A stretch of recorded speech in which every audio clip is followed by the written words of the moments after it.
আজকের ম্যাচ নিয়ে আমাদের আলোচনা করতে গেলে হাজারবার স্বীকার করতে হবে যে কেপ ভার্দে প্রত্যাশার চেয়েও ভালো খেলছে।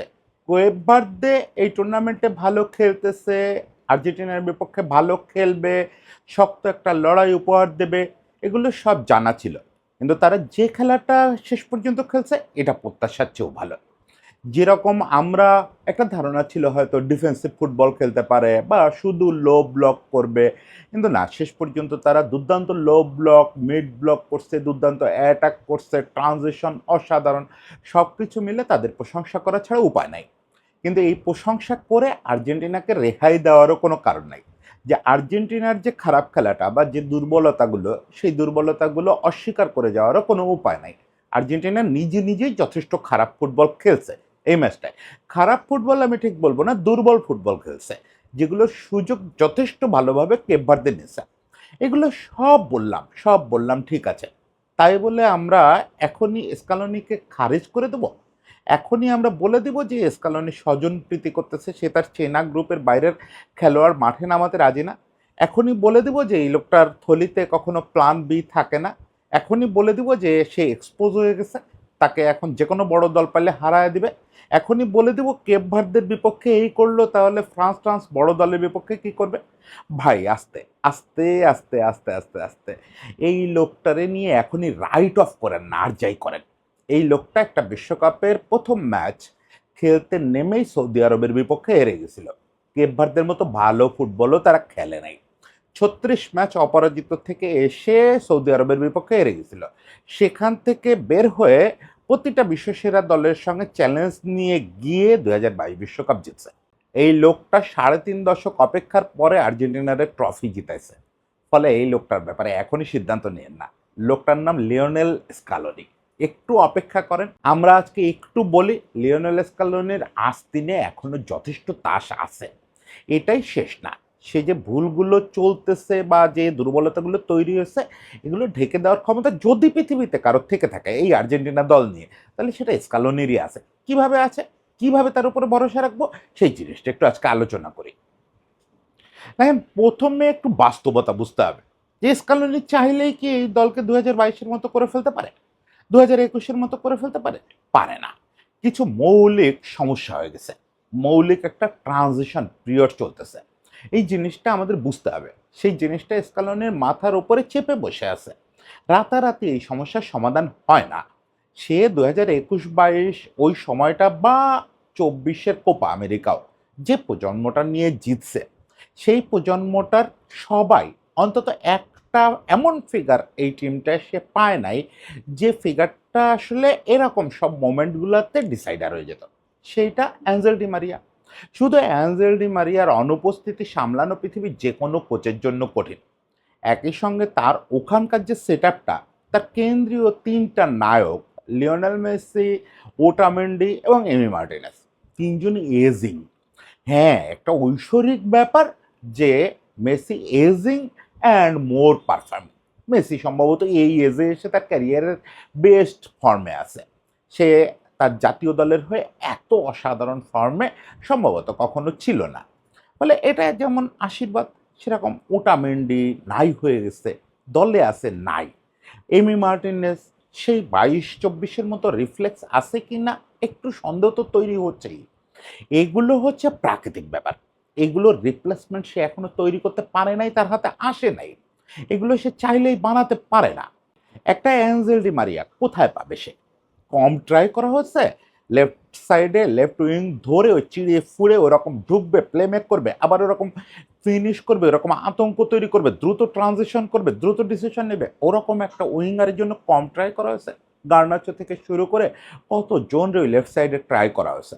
শেষ পর্যন্ত হ্যাঁ, কেন গার্নাচোরে আনা হলো না? কিছু ফিসফিস আছে, কিছু পাসপাস আছে। শেষ পর্যন্ত স্কালোনির মনে হয়েছে ওয়ার্ল্ড কাপে নেওয়াটা ভ্যালুয়েবল হবে না। তার উপরে আস্থা রাখছি আমরা যে না, সে মনে করছে নেওয়া ভ্যালুয়েবল হবে না, আনে নাই। এছাড়াও প্রেস্তিয়ানি নিষেধাজ্ঞায় ভুগতেছিল। প্রেস্তিয়ানিরে আনা উচিত হতো কিনা, কার্বনিরে ট্রাই করা যেত কিনা, অনেক যদি কিন্তু ছিল, সেগুলো তো চলে গেছে। তার মানে স্কালোনি মনে করছে ওই জায়গাটা আমি ডিমারিয়ার সরাসরি বিকল্প পাই নাই। আবার যদি ওই ডিফেন্স লাইনের দিকে আপনি দেখেন, ডিফেন্স লাইনে যে সিবিটা ছিল ওই সময়টায়, কুটি রোমেরো তখন তার ক্যারিয়ারের সেরা ফর্মে। লিওনেল মেসি বলতেছে এই মুহূর্তে বিশ্বের সেরা ডিফেন্ডার, সেই কুটি রোমেরো তো নাই, এটা তো আমাদের মানতে হবে। লিসান্দ্রো মার্টিনেজ প্রায় 2-1.5 বছর ইনজুরি কাটায় ফিরছে, ফলে লিসান্দ্রো মার্টিনেজ যে দিচ্ছে তার সেরাটা, সে এখন যে তাকে লোকে আজকে বলতেছে বিশ্বের সবচেয়ে অ্যাটাকিং সিবি, এইটা যে পারতেছে এটা তো অনেক বড় ব্যাপার। ডিপল বা ম্যাকঅ্যালিস্টার ওরা যার যার ক্লাবে, ডিপল তো একটা ডাউনগ্রেডের জায়গায় খেলতেছে, ম্যাকঅ্যালিস্টার ক্লাবে খুব সুবিধার ফর্মে নাই, ফলে এই জায়গাগুলোতে তো তার যে বিকল্পগুলো, মানে যে একটা কোর তৈরি হয়েছিল সেই কোরটা একটা ভাঙন ধরছে।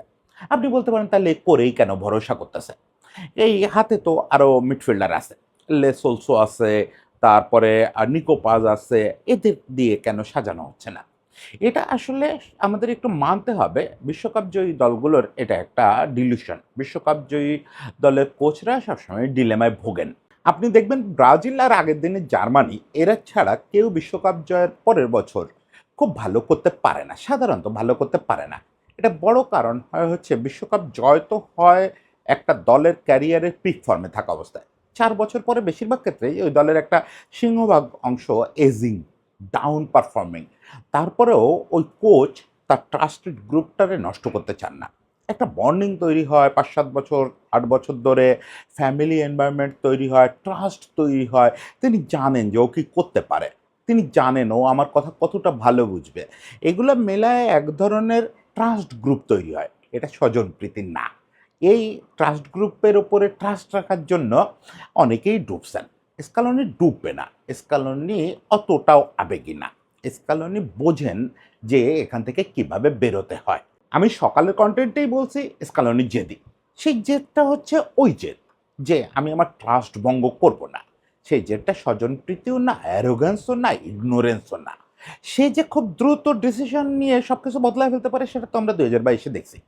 যখন তার মূল সেটআপটা ক্লিক করলো না, ওই যে পাপু গোমেজ পারেদেসদের দিয়ে মিডফিল্ডটা সাজালো, ওটা যখন ক্লিক করলো না, সে পরের ম্যাচে বা 1-1.5 ম্যাচ ধরে জিনিসটা বদলায় ফেলছে না পুরো। পরের ম্যাচে সবাই রে নামায় নেয়, তারপরের ম্যাচে গিয়ে ম্যাকঅ্যালিস্টার, এনজো, ডিপলের কম্বিনেশন দাঁড় করাছে, সেটা ক্লিক করছে। এখন যদি তার মনে হয় যে এই কম্বিনেশন ক্লিক করতেছে না, এটা বদলাইতে আপনার বলতে হবে না, এটা সে সবার আগে টের পাবে এবং সে সবার আগে ডিসিশন নেবে। সে জেদি মানে ওই স্টাওয়ার্ন হয়ে তার ওই একটা 11-এ ফিক্সড হয়ে থাকবে ওই লোক সে না। সে অনেক বেশি ফ্লেক্সিবল একটা মানুষ। দেখেন এই আর্জেন্টিনা দলটার সমস্যা কি? আপনাদের আজকে কেপভার্দের বিপক্ষে খেলা দেখে মনে হচ্ছে যে একেবারে সমস্যা জর্জরিত, এর কোথাও কিছু হচ্ছে না, মেসি ছাড়া কেউ ঠিকমতো ফাংশন করতেছে না। আসলে কি তাই? অতটা কি খারাপ অবস্থা? আমি আপনাদের বলি, সমস্যা আসলে 3টা জায়গায়। প্রথম সমস্যা হচ্ছে উইং নাই, লেফট রাইট কোনো উইং নাই।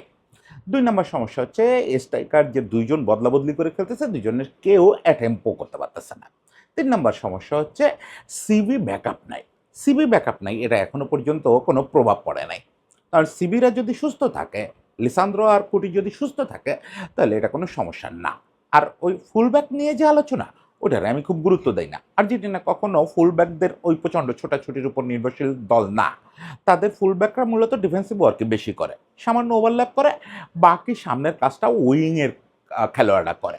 সমস্যা হচ্ছে এবার উইংয়ে একটা বিরাট দুর্বলতা হয়েছে।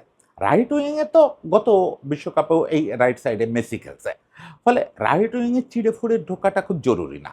রাইট সাইডে যেহেতু প্লে মেক হচ্ছে, রাইট সাইড দিয়েই খেলা তৈরি হচ্ছে, রাইট স্পেসটা দারুণ কাভার হচ্ছে, দরকার শুধু লেফট সাইডে একটা ঝড় তৈরি করা। এখন ওই জায়গাটা দেখেন একটা মাত্র ক্যারেক্টার চেঞ্জ করলে আপনার মনে হবে যে অনেক কিছু চেঞ্জ হয়ে গেছে। সেটা কি? সেটা হচ্ছে নিকো গঞ্জালেস। নিকো গঞ্জালেসটা যদি আপনি আলমাদার জায়গায় নামান শুরু থেকে, ওর ওই প্রচণ্ড পেস দিলে, যে জন্য স্কালোনি ভরসা করতেছে না যে ওর ফিনিশিং, ওর কাটব্যাক এগুলো খুব মানে খুব উন্নত না। সেই জন্য স্কালোনি ভাবতেছেন যে ও হচ্ছে আলমাদা ইনভার্টেড হয়ে প্রায় মেসি হয়ে যাচ্ছে, তারপরেও তার এই লেফট উইংয়ে রাখি। হ্যাঁ, হয়তো এই সিদ্ধান্ত থেকে তিনি সরে আসবেন এবং সরে আসার দরকারও, যে নিকো গঞ্জালেস ওইখানে দৌড়াক, ও প্যানিক ক্রিয়েট করুক। আর কিছু না হোক 10 বার দৌড়াইলে 2টা কাটব্যাক তো করবে, ওই 2টাতে কাজ হবে।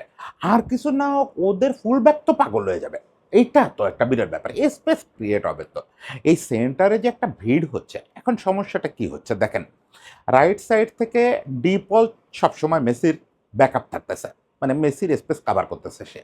ফলে তাকে সেন্টার ওরিয়েন্টেড থাকতে হচ্ছে। এনজো ম্যাক দুজনই সেন্টার ওরিয়েন্টেড, ওপর নিচ করে। আলমাদা সে বাম পাশে নামতেছে উইঙ্গার হিসাবে, সেই ইনভার্টেড হয়ে সেন্টারে চলে আসতেছে। মানে আর্জেন্টিনার আক্রমণভাগ এরকম একটা ফানেলে পরিণত হচ্ছে।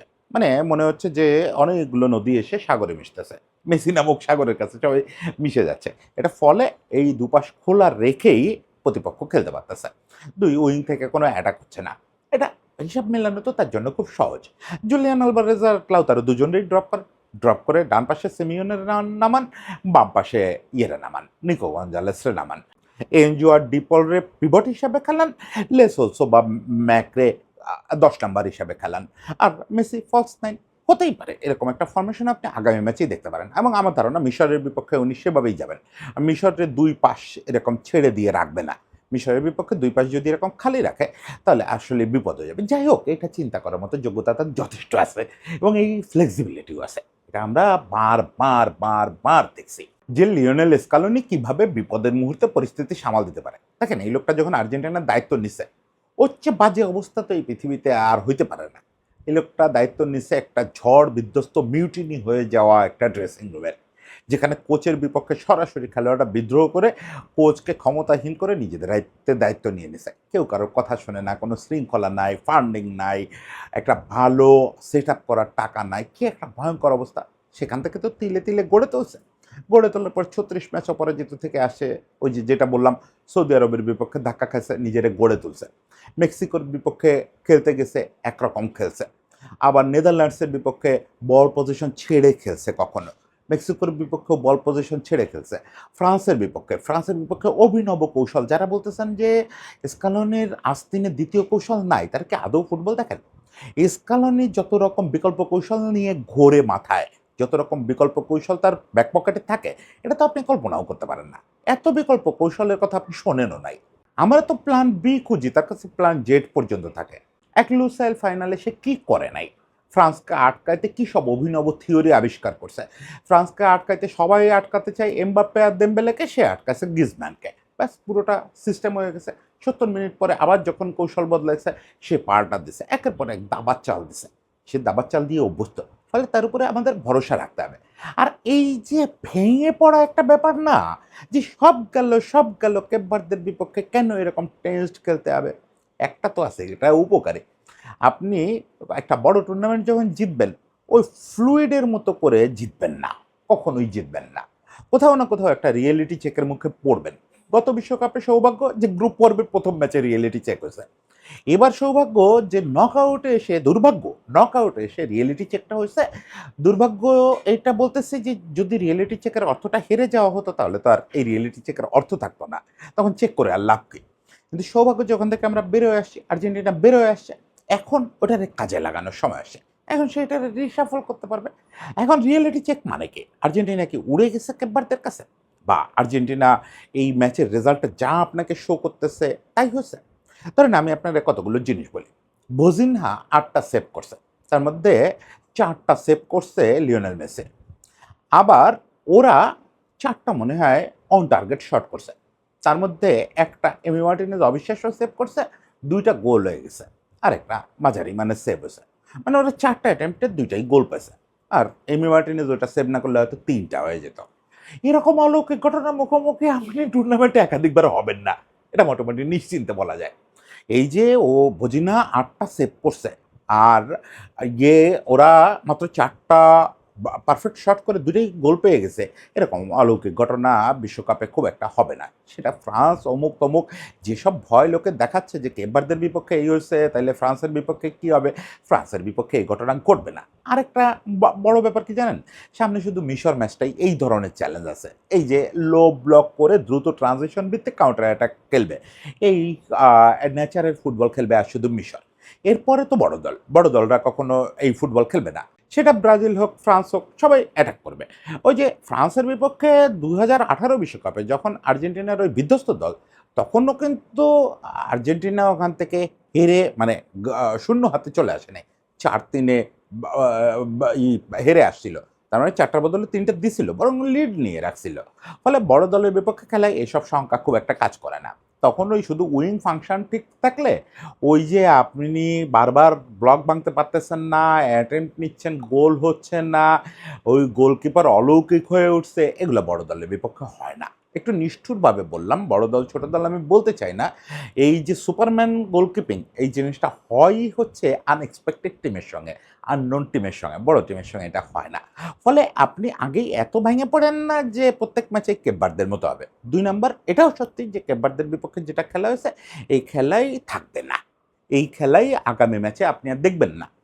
আপনি আমি এটা নিয়ে হা হুতাশ করতেছি, আমরা ফেসবুকে স্কালোনিরে গালিগালাজ করতেছি, সব যেন মিথ্যে হয়ে গেছে। ৮ বছরের পরিশ্রম, এই যে নতুনত্ব, গতকাল পর্যন্ত পৃথিবীর সবাই বলছে যে সর্বকালের সেরা কোচদের তালিকায় চলে যাচ্ছে, আর আজকে আমরা তাকে খারিজ করে দিচ্ছি। এত সোজা না। এই লোকটার মাথার উপরে ভরসা রাখেন, এই লোকটার মাথা চলতেছে, এই লোকটার মাথা মিশর ম্যাচের আগ পর্যন্ত সমানে চলতে থাকবে, সে নতুন কিছু আবিষ্কার করবে। এমনও হতে পারে এই স্টার্টিং 11 নিয়ে সে নামাবে, নামায় আপনাকে চমকায় দেবে। আবার হতে পারে যে খোলনলচে বদলে নতুন স্টার্টিং 11 নামতে পারে। যাই করুক তার উপর ভরসা রাখেন।